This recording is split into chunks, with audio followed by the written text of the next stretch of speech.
Humanity is beguiled by the idea of reaching paradise. Where is it? How do you get there?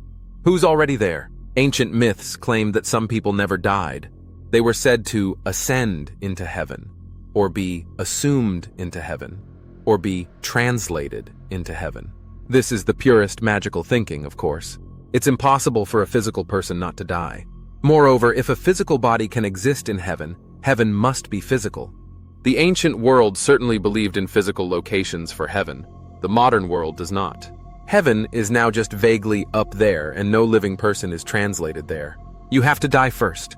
But if your body is dead and dust, what exactly is it that goes to heaven? Homer had the idea of a spectral double separating from the body at death and then traveling to the underworld, Hades. Homer never thought this through. How can a phantom travel in the physical world and go and live in a physical location under the surface of the earth? How can a phantom exactly resemble a physical body? The main reason for thinking this way appears to have been the dream. Our dreams feature spectral doubles of us and others. The ancients took dreams infinitely more seriously than moderns do. The ancients believed that dreams weren't phantoms of the mind, but encounters with another reality that coexisted with this one. Given that the dead were encountered in dreams, the dead were deemed to be still alive via this dream double. They were thought to be capable of interacting with this world, but also of accessing parts of the universe where you, as a physical person, could never go. The dream double can go to magical dream places. The physical person cannot. The dream double can fly. In the Middle Ages, it was the witch's spectral double that was understood to fly on a broomstick, not the actual witch. The actual witch smeared herself with an ointment that had a mind-bending effect, went into a coma-like trance, and projected her double into the air. Ordinary people didn't research any of this in the way that trained church investigators did, so believed that it was the witches themselves who were flying through the air, supernaturally aided by Satan. The ancient mind was very much a dualistic mind, believing that people had two realities, a physical reality and a dream reality. The ancients were preoccupied with understanding the exact nature of this relationship. The dream reality became the reality that was all about the soul, and the entity that denoted you in dreams was designated as your soul, and it could have adventures and an existence separate from you. To put it another way, the concept of the soul was born from dreams. Nietzsche gave the definitive statement on this. In the dream, we have the source of all metaphysic. Without the dream, men would never have been incited to an analysis of the world.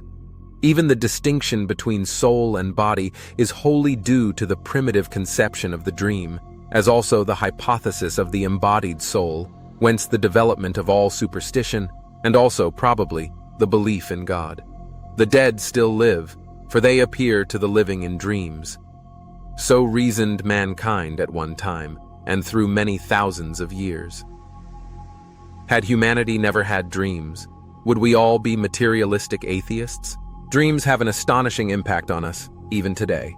Despite dreams not being taken seriously in this physical age of science, dreams constantly remind us of a possibility of an existence that is not in this physical world. Absolutely anyone could believe, with considerable justification, that if they physically died, they would continue to exist in their dreams and go on dreaming. Their dreams aren't in the physical world and don't rely on physical bodies, so why should physical death end them?